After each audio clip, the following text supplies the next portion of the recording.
자, 이번 시간에는 우리가 지난 시간에 우리가 인생 후반 지도에 대해서 말씀을 드렸고 노후 준비 영역 네 가지 영역에 대해 말씀드렸어요. 자, 그 중에서 우리가 가장 중요한 것이 사람들이 관심 갖는 것이 건강과 재무인데 그 중에서 이제 오늘은 재무 문제에 대해서 말씀드리겠습니다. 자, 요즘 가장 아마 우리나라 국민들의 핫 이슈가 기초연금 제도입니다.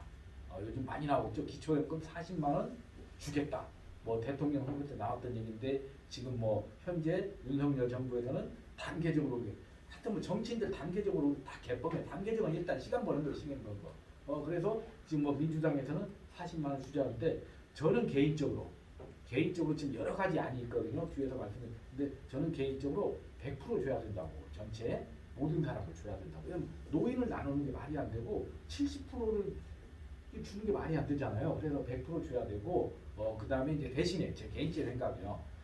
소득이 적은 사람들한테는 좀 더 주고 소득이 좀 저처럼 약간 고소득자는 덜 주고 해서 최소 그래도 다 주는 게 맞지 않을까 생각하는데 제가 볼 때 아마 우리 김영수 팀장님이 될 때는 아마 무조건 기초연금 다 나올 거예요.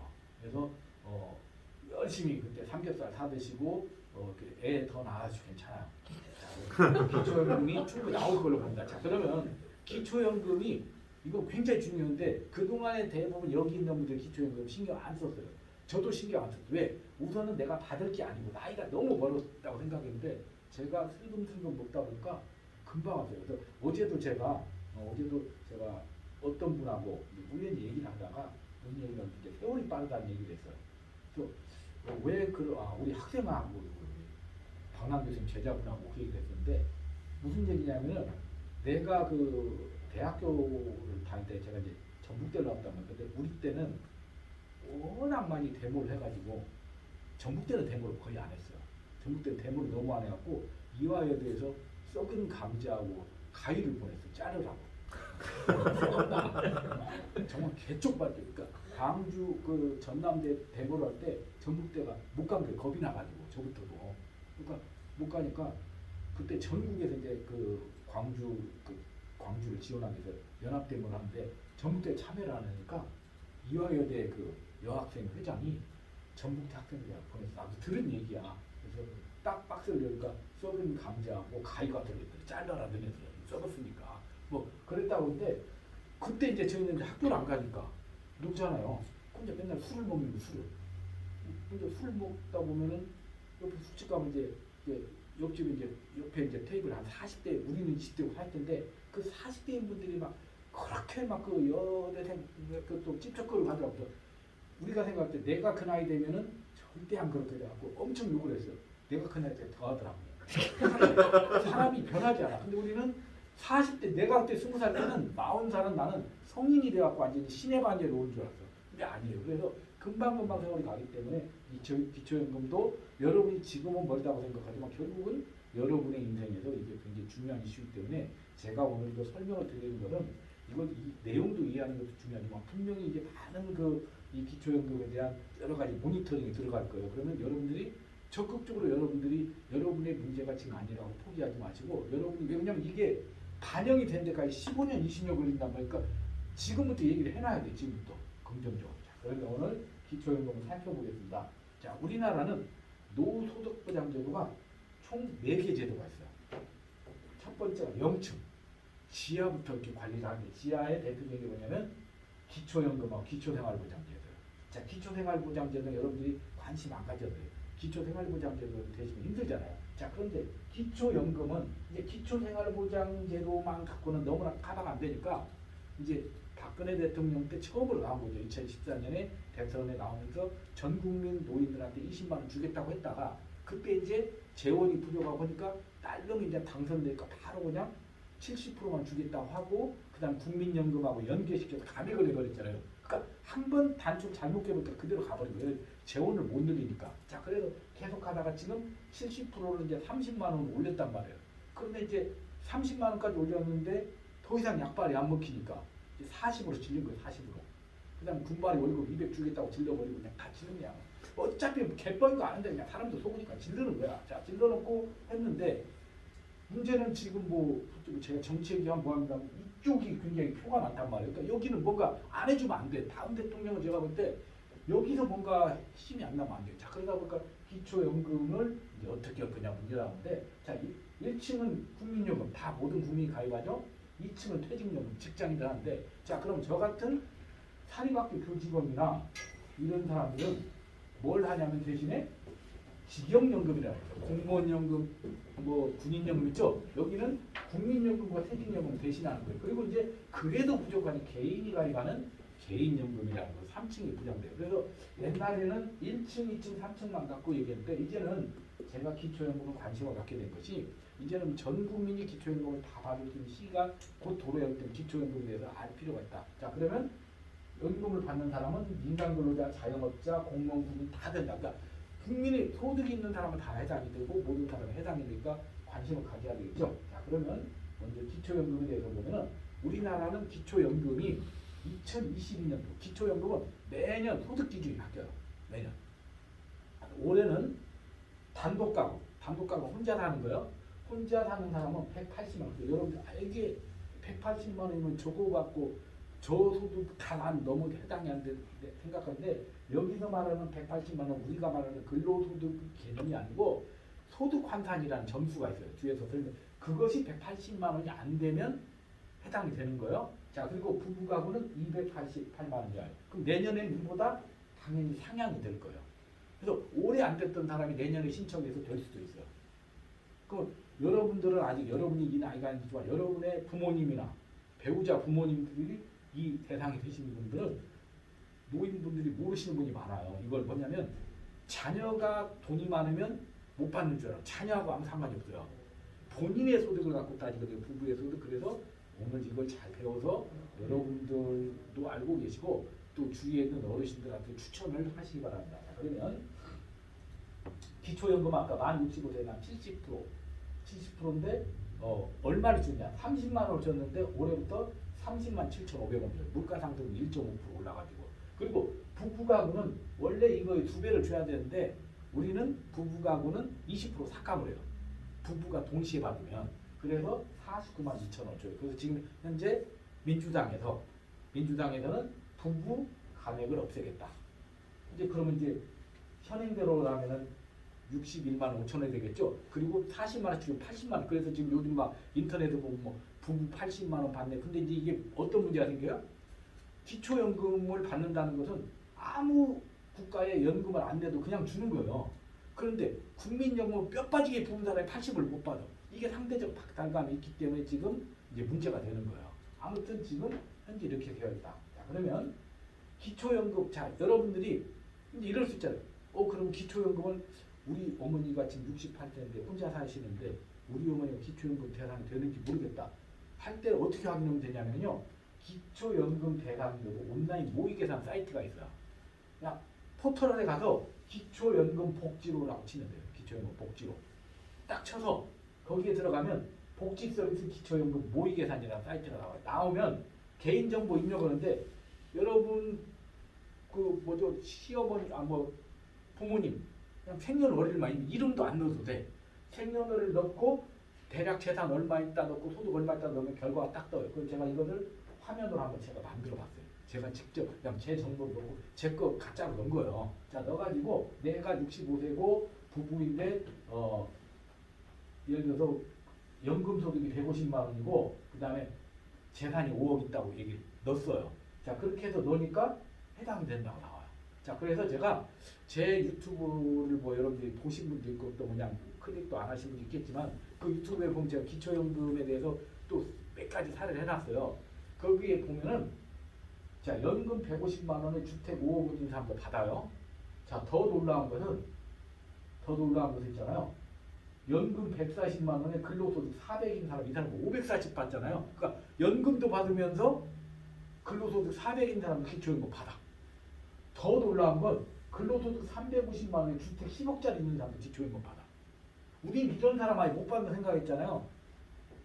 그래서 굉장히 기초연금을 받을 수 있는 캐파가 높다. 근데 그거를 이거 내가 어떻게 확인했겠어요? 다 이 사이트를 가서 직접 이 정보를 입력해보면 오케이 아니다 딱 떠요.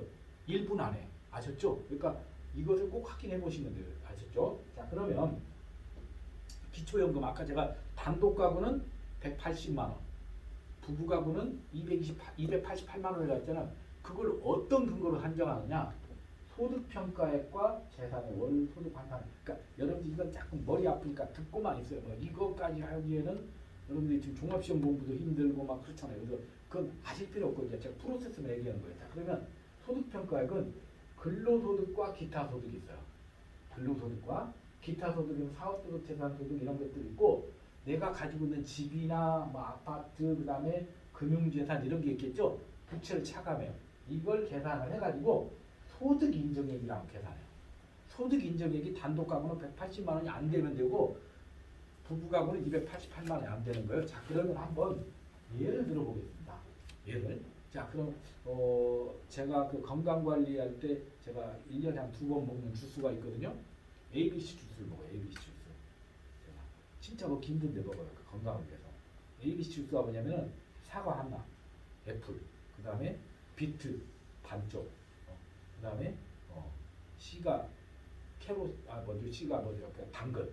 당근하고 해가지고 이 세 개를 갖고 500g 만들어서 먹거든요. 그러면 여러분들이 내가 기초연금을 받는지 못 받는지를 하는 게 어떻게 하는 거냐면요.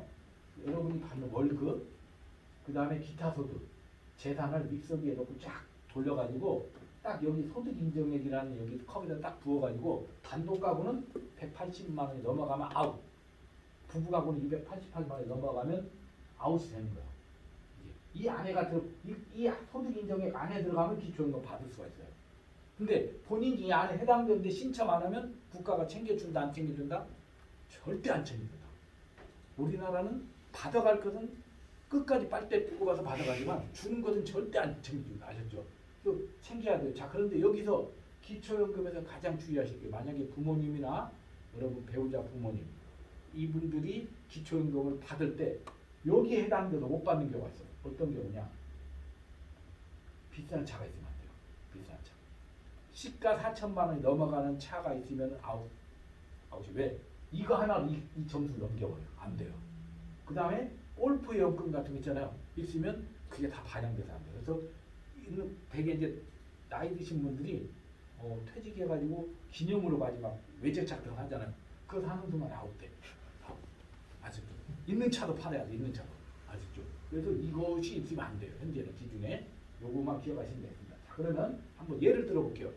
홍길동 씨하고 성춘향 부부예요. 57년생이면 올해 만 65세가 됐죠. 근데 부부의 소득을 보니까 남편은 근로소득 300에 국민연금 50만 원 받고 있어.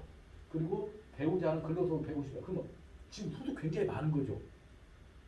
은퇴했는데 500만 65세 때 이건 뭐 거의 뭐 제가 볼 때 뭐 엄청난 분들이잖아요. 거기다가 보니까 재산도 아파트가 2억 7,500인데 이게 시가로 한 505억짜리 돼. 자, 그리고 자동차도 시세 1,000만 원짜리 있고 금융재산도 정기예금 5천만 원 있고 부채가 한 5천 있어. 자, 그러면 이 사람이 과연 기초연금 받을 수 있는 아까 기초연금 복지국에 돌리면 바로 나오지만 우리가 한번 수작업을 해보자. 이거 아날로그로. 자, 해보면 어떻게 되느냐. 근로소득 300만 원이면 이거 다 잡는 것이 아니라 근로소득은 무조건 103만 원을 공제해줘요. 103만 원 공제한 거에서 또 70%를 30% 까줘. 그러니까 근로소득이 얼마가 되냐면 140만 원이 안 돼. 300을 받는데. 무슨 말인지 이해되시죠? 부인은 150만 원을 받는데 얼마만 인정돼요? 32만 9천 원만 돼. 그럼 이 두 개를 합치면 어떻게 될까? 여기에다가 또 아까 국민연금 50만 원 있죠. 지금 제일 문제가 이거예요. 국민연금을 받는 것을 기초연금 소득에 합쳐버려. 그러니까 국민연금을 열심히 부은 사람 기초연금 못 받는 문제가 생겨요. 이게 제일 문제야. 무슨 말인지 아시겠죠? 현재는 그렇게 돼 있어요. 그래서 이 사람들이 부부가 받는 소득이 220만 원이야. 자, 그럼 아까 부부 소득이 합산해서 얼마까지 안 되면 됐죠? 288만 원이니까 되죠.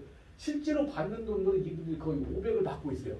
무슨 말 이해되지? 500을 받는데 소득으로 인정되는 건 얼마다? 220만 원. 그러니까 반드시 계산해 봐야 돼. 자, 그리고 자, 이걸 이제 재산도 또 계산해야 되죠. 재산. 자, 재산을 계산하는데 이 아파트가 시가는 5억인데 시가를 계산 안 해. 기준시가라고 해서 기준시가. 기준시가는 이제 그 세금 기준 되는 거잖아요. 이게 2억 7천 아까 500이라 했잖아. 2억 7천 5백이면 이걸 다 그대로 잡는 것이 아니라 중소기본도시는 8,500만 원 빼줘. 기본공제라고. 서울은 1억 3천을 빼주고. 자, 그럼 빼면은 얼마 나오냐? 재산 1억 9천이 돼요. 자, 자동차가 1,000만 원 있었죠. 1,000만 원 그대로 잡히겠죠. 근데 이게 4천이 넘어가면 그 4천만 원 넘는 게 다 잡히는데 이것은 여기 이 4천이 넘는 게 왜 문제가 되냐면요. 여기서는 12번을 이렇게 4%로서 12달로 나눠주는데 이 4% 곱하고 나눠주는 게 없어. 그냥 4천만 원 넘는 게 4천으로 다 잡아버려. 그러니까 끝이야. 그러니까 아까 제가 말씀드렸던 콘도 회원권 이런 거 있으면 끝이에요. 그냥 아웃되는 거야. 본인이 그냥 스스로 못 받는 거. 무슨 말인지 아시겠죠? 자, 그래서 금융재산이 5천이 있는데 이 사람이 또 기본공제 받아서 3천이니까 이걸 다 합치면 이 사람 재산이 얼마냐면 2억 3천이에요. 2억 3천? 2억 3천인데 부채가 이 사람이 5천이 있었단 말이에요. 그럼 합치면 1억 8천이에요. 자, 1억 8천을 어떻게 계산하냐? 이거 4%로만 인정을 해줘요. 소득으로. 그리고 이걸 한 달치를 계산하면 나는 12로 하면은 월 한 달에 60만 원이 나와. 요게. 그럼 앞에 아까 이 사람이 얼마였었죠? 220이죠. 소득이 재산이 얼마예요? 60. 합치면 얼마? 280이죠. 그럼 288만 원 되니까 이 사람들은 받을 수 있다 없다? 받을 수 있다. 그러니까 생각보다 집을 갖고 있고 자동차를 갖고 있고 예금이 있어도 소득이 있어도 기초연금을 받을 수 있다는 걸 알 수 있어요. 그러니까 굉장히 기초연금 대상이 높다. 그런데 저는 못 받는다. 왜? 여러분 그 교수님 재산이 많아. 아니고 그게 아니고 사학연금을 단 1원만 받는 사람도 기초연금 못 받게 해놨어요. 얼마나 이게 미친. 내가 뭐 교수한테 도와준 게 있어요. 자기들이? 안 줘. 그 이거 지금 바뀌어야 돼. 이런 것들이. 이런 것들이. 자, 그래서 이렇게 풍격동 부분은 받을 수가 있다. 아셨죠? 자, 그러면 이제 우리가 그래서 지금 제가 이제 국민연금 민간 홍보 강사를 가서 강의를 해보면은 사람들이 국민연금에 대한 인식이 안 좋아졌어. 왜? 내가 국민연금 내면 뭐해? 기초연금 못 받 이런단 말이에요. 자, 그래서 제가 전략적으로 얘기를 해줘. 자, 저처럼 소득이 좀 높은 사람들은 상위 30% 해당되는 사람은 그냥 법 바뀔 거 기다리지 말고 어차피 전 국민 100% 주면 그때 가서 국민연금 상관을 다 줄 거니까 그냥 국민연금 자꾸 활용하는 게 맞아요. 법 어떻게 바뀔지 모르고 자기가 뭐 대통령 누가 될지도 모르는데 뭐 본인이 어떻게 할 수가 없잖아요. 그렇다고 국민연금까지 안 붙고 있으면 나중에 노후 준비가 안 돼. 그냥 국민연금을 붙는 게 낫고. 자, 문제는 자기가 소득의 30에서 70% 해당돼. 그러니까 가만히 있으면 내 기초연금 받을 수 있어. 그런 사람들은 좀 고민해야 돼. 내가 국민연금을 계속 할 건지 말 건지. 왜? 국민연금을 내가 많이 부어버리면 오버가 돼서 못 받을 수 있으니까. 무슨 말인지 알겠죠? 자, 그리고 아예 하위 30%는 열심히 기초연금 활용하면 되는 거예요. 그래서 여기에 해당되시는 분들은 향후에 정책이 어떻게 바뀌는지 잘 보고서 좀 활용하실 필요가 있다. 예를 들면 이게 지금 논의되는 것이 바로 적용되는 게 아니잖아요. 보통 정치인들이 얘기하면은 뭐 하여튼 뭐 하나 통과되는데 한 3년 4년 걸리잖아요. 그럼 다음도 무조건 2024년에 이게 얘기가 나올 거예요. 근데 2024년 제 그냥 예측에 2024년까지 통과 안 돼. 왜? 그때까지 빨아먹어야 되니까. 노인들 한 번 더 울고 먹어야 되니까 2024년까지 막 변죽 먹을 거예요. 그러다가 이제 다음 대통령 선거 때까지 이제 뭐 결정이 되거나 말 거라. 아무튼 그런 과정에 사기 때문에 과정에 맞춰서 우리가 이제 이것을 잘 설계를 해야 될 필요가 있어요. 그러면 내가 기초연금을 위해서 이게 가장 중요해요. 내가 이제 기초연금을 현행 기준으로 보면은 기초연금을 받을 때 어떻게 소득이 계산되고 재산이 어떻게 되는지 다시 한번 계산해 보면 근로소득은 무조건 기본공제 얼마 준다? 103만 원 해준다. 그러니까 나 300 받는데 못 받네가 아니라 그거에 103만 원 빼주고 추가 공제 30% 해준다. 왜? 곱하기 70%만 하니까. 아셨죠? 자, 그 다음에 일반적인 재산의 가액은 시가가 나 아파트 10억짜리 살까 안 되겠냐 아니라 그것을 시가 표준액으로 계산한다. 그리고 공제 있다고 했죠? 자, 세 번째. 일반 재산에서도 기본공제가 아까 빼준 거 서울은 1억 3천, 중소도시는 8,500, 그다음에 뭐 이렇게 뺀단 말이에요. 자, 그리고 금융재산도 무조건 2천만 원 빼죠. 내가 나 은행에 예금 3천만 원인데 그러면 1,000만 원만 잡는다. 아셨죠? 자, 그리고 대출금이나 내가 보증금이 있으면 삭감한다. 부채는 빼준다.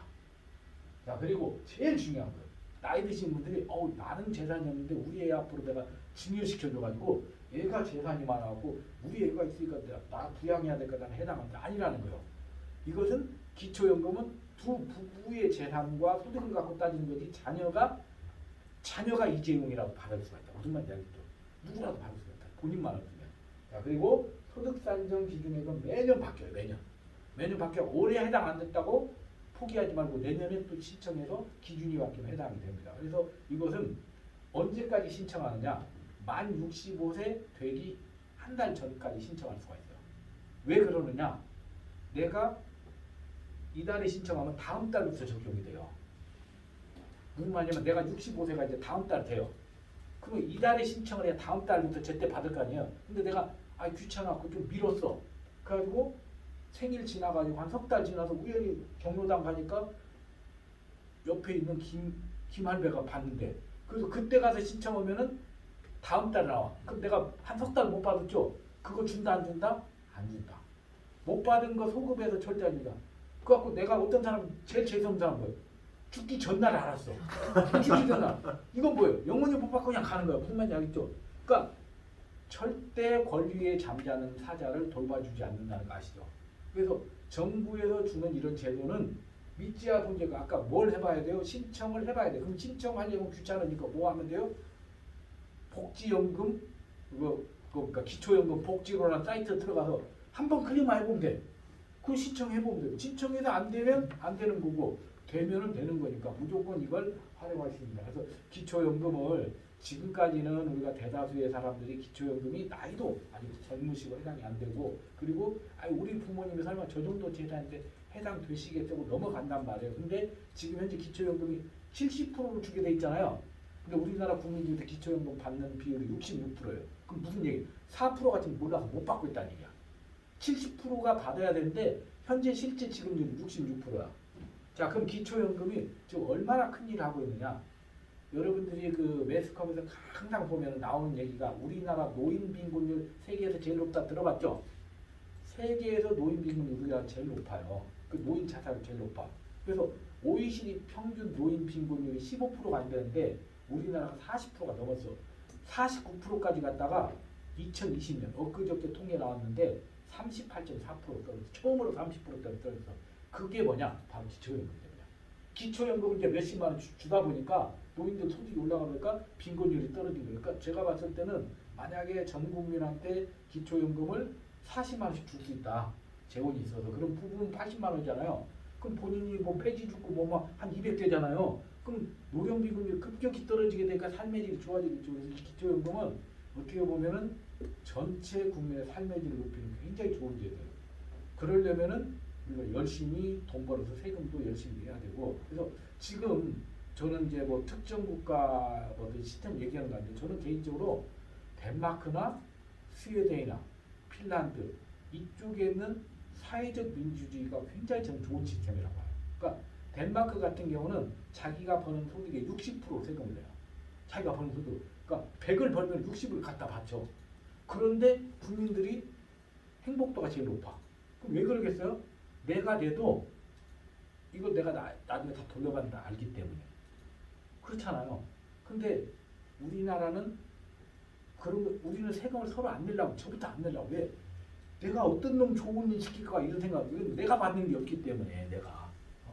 그러니까 이게 이제 제대로 되려면 사회가 투명해서 공무원들도 집행을 제대로 해주고, 물론 이제 지금 국민들 많이 투명해야 되는데, 그러다 보면은 내가 결국 세금을 내는 것이 내가 국가에다가 미래의 내 보장을 위해서 내는 거니까 아깝지가 않은 거죠. 그리고 돌려받을 거니까. 그런 관점으로 접근이 되지 않을까 생각합니다. 그래서 아마 기초연금을 이해하는데 좀 이제 더 또 물론 약간 숫자적인 것은 좀 감이 안 오실 것은 제 유튜브에 있는 기초연금 사례 한 3개를 보시거나 아니면 여러 기초연금에 대한 많이 나오고 있거든요. 참고하시면 아마 도움이 되실 것으로 생각합니다. 이상으로 두 번째 시간 기초연금에 대해서 강의를 마치도록 하겠습니다. 혹시 뭐 질문사항 있으세요? 아마 없을 걸로 알고 있습니다. 마치겠습니다.